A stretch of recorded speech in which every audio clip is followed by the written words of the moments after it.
Senhores telespectadores, eu vim fazer este programa num dos lugares mais belos e mais comoventes que há no nosso país. Estou aqui na Beira Alta, num contraforte da Serra de Estrela. Bom, isto é um ponto, um bico de um monte, chamam-lhe o Alto do Cocorinho. E tem uma igreja, dizem que é a Senhora das Necessidades. Eu estou-lhes a falar junto de um cruzeiro muito antigo, e o cruzeiro tem escrito que apareceu aqui Nossa Senhora, pois tem um ano, 1871. Em 1871, Nossa Senhora apareceu em muitos pontos. 1871 é para a Europa católica e conservadora, um ano de grande inquietação. É depois da revolta da Comuna, de Paris a arder, da morte do arcebispo, e a fé renasce em imensos sítios, assim, com aparições como esta. É um lugar realmente de uma grande beleza. Dizem que é o mais belo miradouro de toda a Beira Alta. Eu não gosto de fazer comparações, porque certamente é um dos lugares mais belos que eu até hoje vi. Além, na minha frente, fica a muralha sólida da Serra de Estrela. Se o meu telespectador olhar com atenção além, entre aqueles refegos de montes, vê uma manchazinha branca, é a Vila da Louriga. Bem, mas todas estas terras têm que contar. Olhem, já aqui embaixo, veem uma aldeia com os telhados todos novos, telhados vermelhos. Aquilo é o Chão Sobral. Ora, queria-lhes contar isto. Haverá agora, não sei, 20 anos. O Chão Sobral era uma aldeia agonizante. A escola fechou porque já só tinha 3 meninos. Agora aqueles telhados novos, todos, há lá 43 meninos. Como é que nasceram tantos meninos aqui perdidos na serra? Bom, nasceram os meninos porque houve um empresário corajoso que veio aqui para estes desertos, pôs uma fábrica de confecções, deu emprego a toda a gente, empregou os maridos e as mulheres e começaram a nascer os filhos dos casais. É assim que se constroem os países. Devo dizer que isto não é uma especialidade da aldeia do Chão Sobral. O que eu disse do Chão Sobral podia dizer de todo o concelho onde estou a falar. É o concelho de Oliveira do Hospital. Também a veem ao longe, aquela cidade grande que além veem, aquilo é Oliveira, aquilo é simplesmente Oliveira. O que acontece é que vai fazer 900 anos, a mãe do nosso primeiro rei, a Condessa Dona Teresa, deu aquela terra aos freires da Ordem de São João de Jerusalém, também chamados Cavaleiros do Hospital. E desde então chamou-se Oliveira do Hospital. É uma gente empreendedora, é uma gente que só tem por si o seu próprio esforço, a sua confiança no futuro. E foi isso que me trouxe a Oliveira do Hospital. Vamos agora por lá. Eu queria mostrar-lhes tesouros escondidos que ainda por lá há, mas queria que ficasse bem claro isto. Esta minha visita é uma homenagem ao caráter corajoso, à iniciativa, ao destemor do risco da população de Oliveira do Hospital.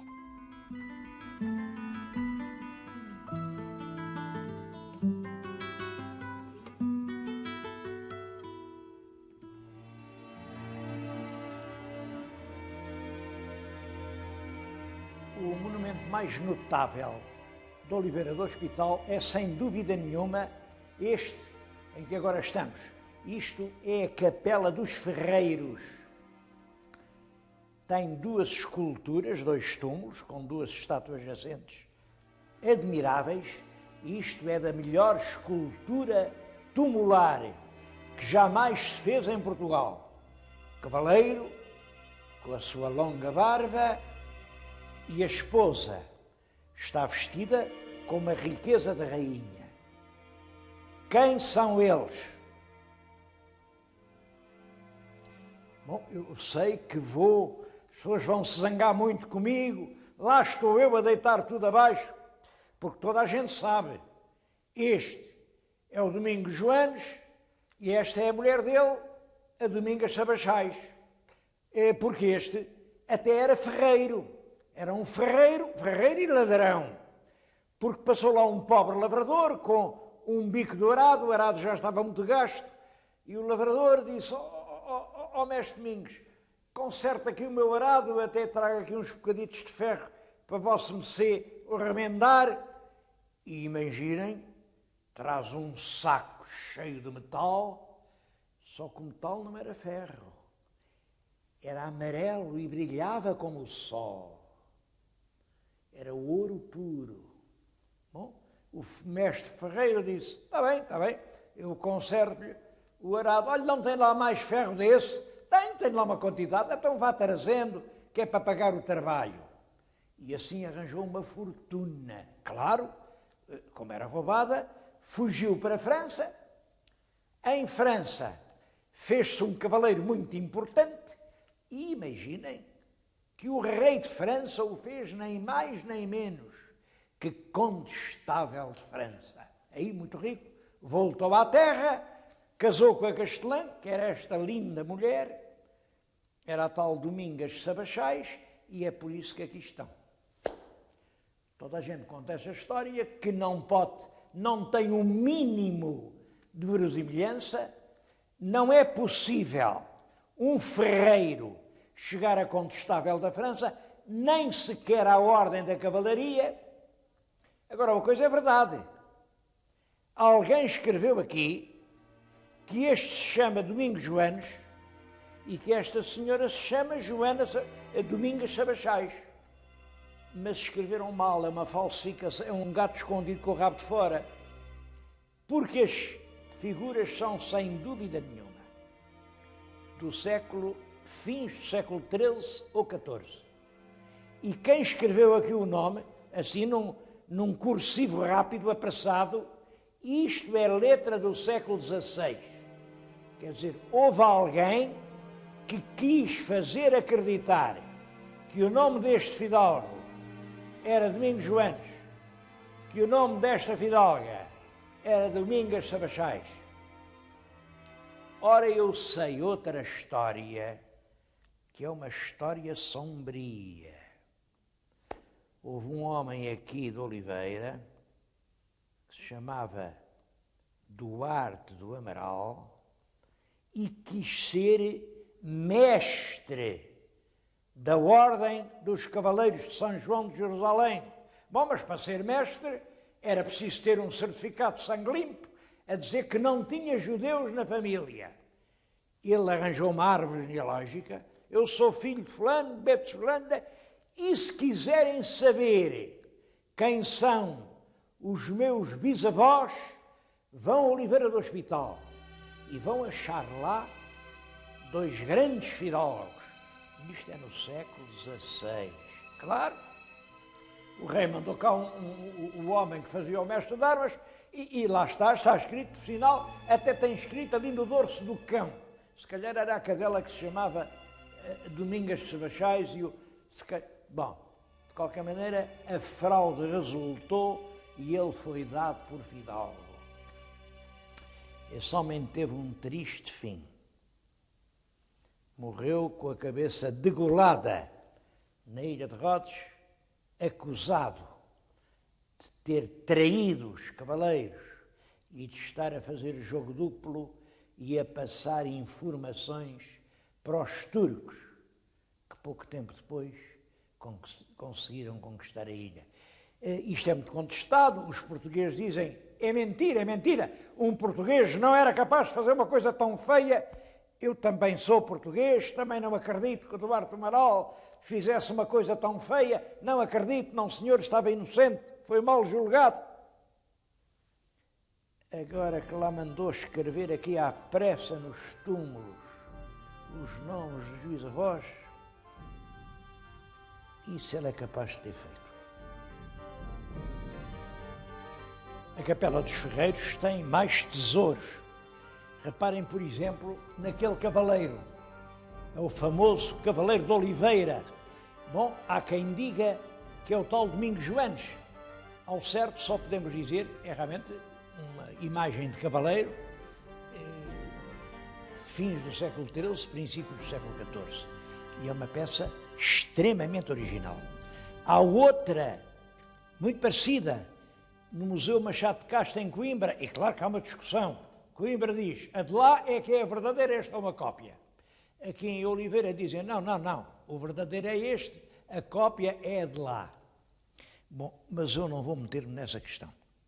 Outra coisa notável é um altar que além está, ainda com vestígios da policromia primitiva, porque as esculturas antigas eram pintadas a cor, isso é que lhes dava uma grande impressão de vida. É claro, com o tempo as cores caíram e ficou tudo apenas na cor neutra da pedra. Olhem para aquele retábulo e vejam sobretudo como a imagem da Virgem com o menino que sobrepuja todo o conjunto é uma obra-prima da escultura gótica, sempre da mesma época. Século, aquilo é tempo Dom Afonso III, Dom Dinis.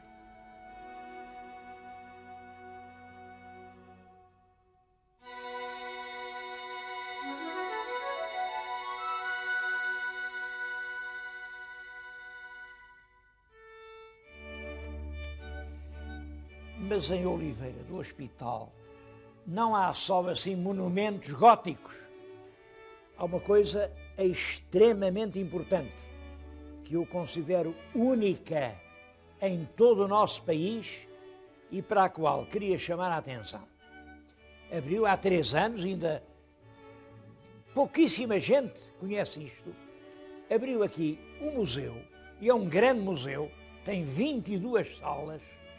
O nome próprio é Casa Museu Dona Maria Emília Vasconcelos Cabral. É um nome difícil porque é o museu da monarquia romântica, da nossa sociedade burguesa de antes da República. Gostava de lhes dar uma ideia deste museu, que é realmente único. Está cheio de coisas carregadas de significação. Olhem, por exemplo, está ali, imaginem quem? A Rainha Maria Antonieta. Porque em Portugal, todas estas casas fidalgas, aqui da Beira Alta, depois da restauração em França, mandaram arranjar um belo vulto da Rainha Maria Antonieta, não com o pescoço cortado, como sabem, ela foi guilhotinada, mas uma Maria Antonieta restituída a toda a sua beleza. Este palácio é a mesma coisa. É o palácio de uma velha família de Guiu, é o solar Cabral Metelo. Eu vou-lhes mostrar quem era o Cabral Metelo. Mostro-lhes uma fotografia. Vejam, é um fidalgo, pimpão, corajoso. E com razão, este homem foi tudo, foi ministro de Dom Manuel, foi ministro de Dom Carlos, foi governador civil de Lisboa, é claro, casou aqui com uma senhora linda, meiga e rica, que era esta. É o retrato dela já velhinha. Tiveram um filho, eu tenho 2 filhos, mas eu vou só falar de um, que era o Francisco. Francisco foi toda a vida um artista, um esteta, e esta casa reflete a sua memória. Tenho na minha frente uma caixa de charutos. A caixa é de pau santo, mas a tampa é de prata. Bom, e isto é um monumento literário incomparável. Quem lhe mandou a caixa foi o seu grande amigo e grande poeta português, António Boto. Ora bem, vejam o que a caixa diz. Um amigo meu mandou-me um ramo de malmequeres para desfolhar e ver o que valem as mulheres. Eu peço às mulheres que me estão a ouvir que não levem isto a mal. Realmente é evidente que o António Boto não sabia o que valiam as mulheres, mas sabia quanto vale a poesia.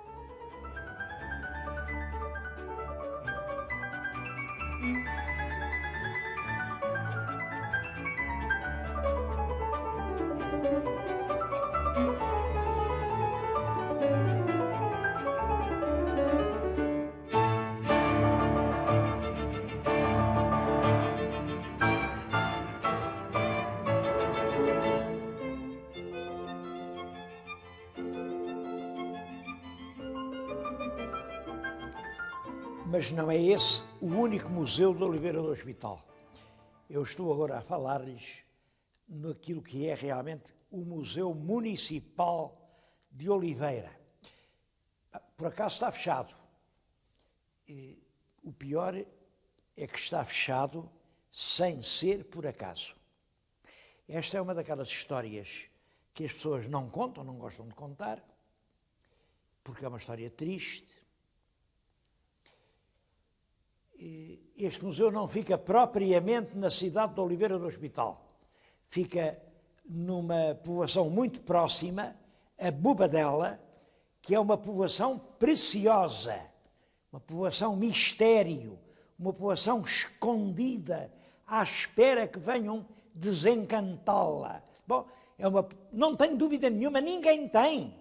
Debaixo de alguns metros deste terreno há estátuas, há tesouros, há moedas, há casas romanas. Esta é uma esplendidíssima cidade. Estou a dizer esplendidíssima, não sou eu que invento a palavra.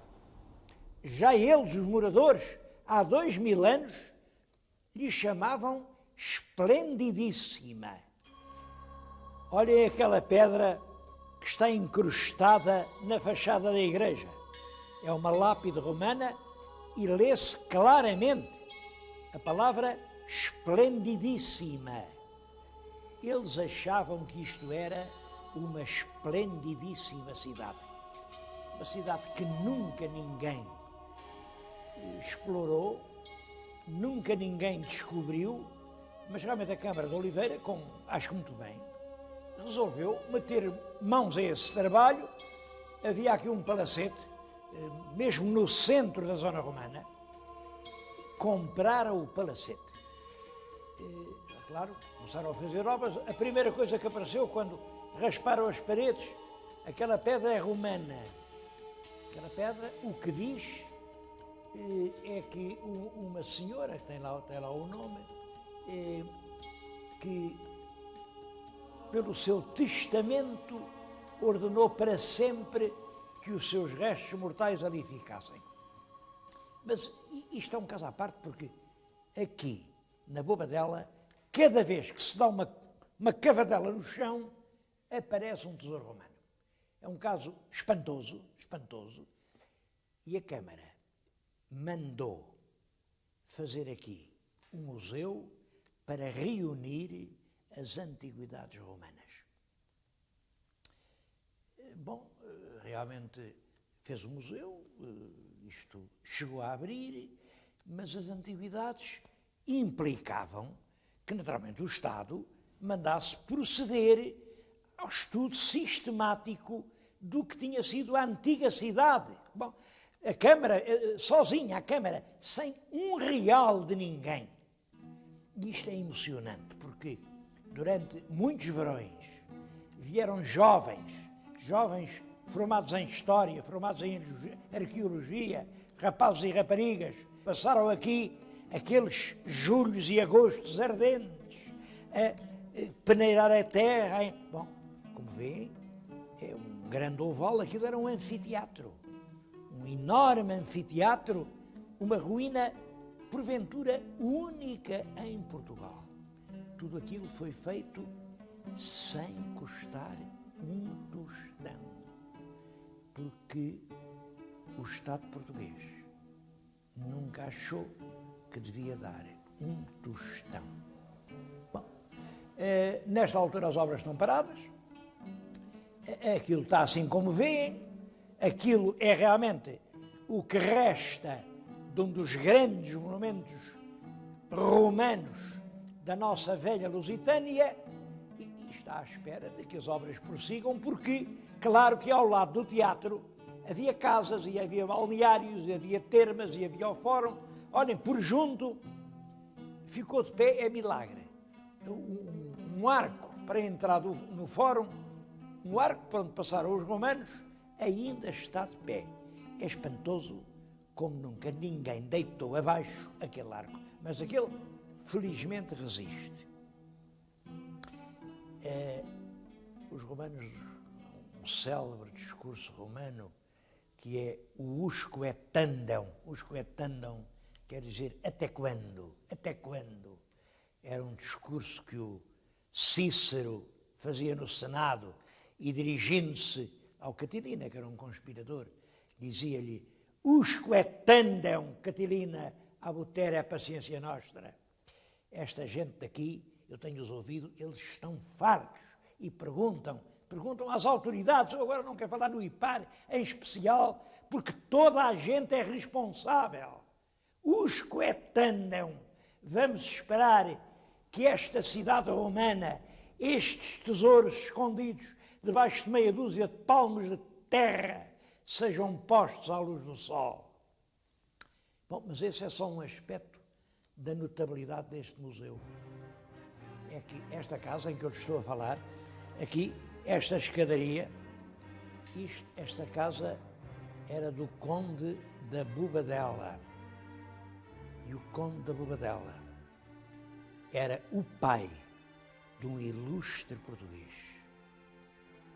Um português que se chamava Gomes Freire de Andrade.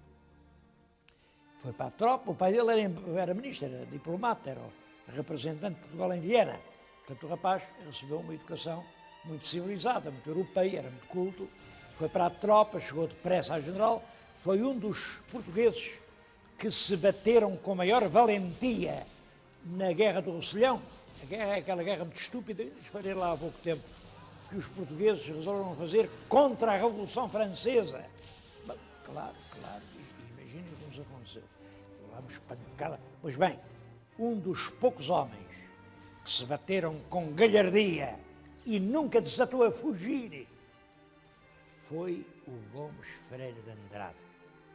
Por isso, ainda novo, ele tinha as estrelas de general e, por isso, quando cá esteve o Junot, escolheu o Gomes Freire, com o Marquês da Lorna, os mais notáveis do tempo, para ir lutar pelo lado de Napoleão. O Gomes Freire era um profissional, cumpriu as ordens que lhe deram, andou nas guerras de Napoleão, Napoleão distinguiu o Gomes Freire português. É um dos ilustres generais dessa espantosa glória militar de Napoleão Bonaparte. Bom, mas o Napoleão acabou, a guerra acabou, fez-se a paz universal e o Gomes Freire voltou a Portugal. Veio para aqui. Voltou, não de outra casa, veio viver aqui. Esteve aqui mais de um ano, até porque ele não sabia bem como é que ia ser recebido em Lisboa. Porque havia os liberais diziam, este homem é um herói. Os conservadores diziam, este homem é um traidor. Esteve do lado do Napoleão. Porque a regra é esta. Quem está do lado de quem vence é sempre herói. E quem está do lado de quem perde é sempre traidor. Ora, ele tinha estado do lado de quem perde.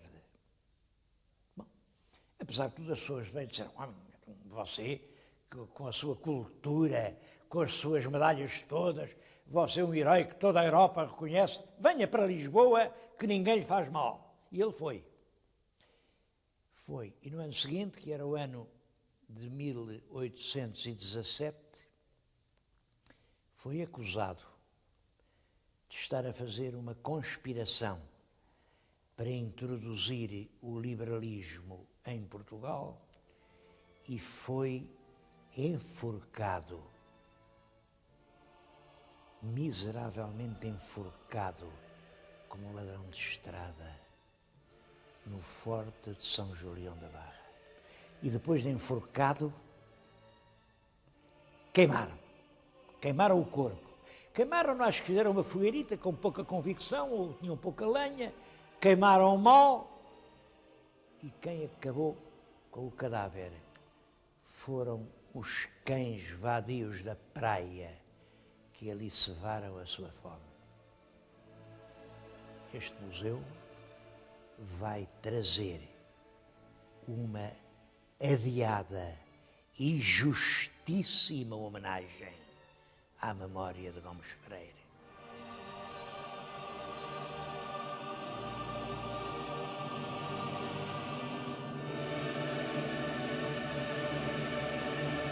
Gomes Freire justificava bem um programa. Com Gomes Freire, em Portugal, é um mundo que muda. Bom, e depois vem um mundo realmente de violência, nada tão bom para documentar esses tempos tormentosos, como aqui a região da Beira Alta. Olhem, essa casa bonita que está na vossa frente era a casa do Major Cristiano. Dizem que matou dezenas e dezenas de pessoas. Bom, também há quem diga que lhe mataram a mãe. A mãe era liberal. Era liberal, pois amarraram-na pelos cabelos às rédeas de um cavalo e despedaçaram-na aqui na aldeia. Dizem, eu não sei se é verdade. Agora, estou a falar aqui, já viram diante de uma casa que tem uma lápide de bronze. E a lápide está coroada de rosas. Sabem quem nasceu ali? Foi o João Brandão. Acho que o João Brandão tinha dezenas de mortes às costas. Mas como vê, para muita gente, ele ainda foi um santo. É outro assunto a estudar. Afinal, quem foi o João Brandão?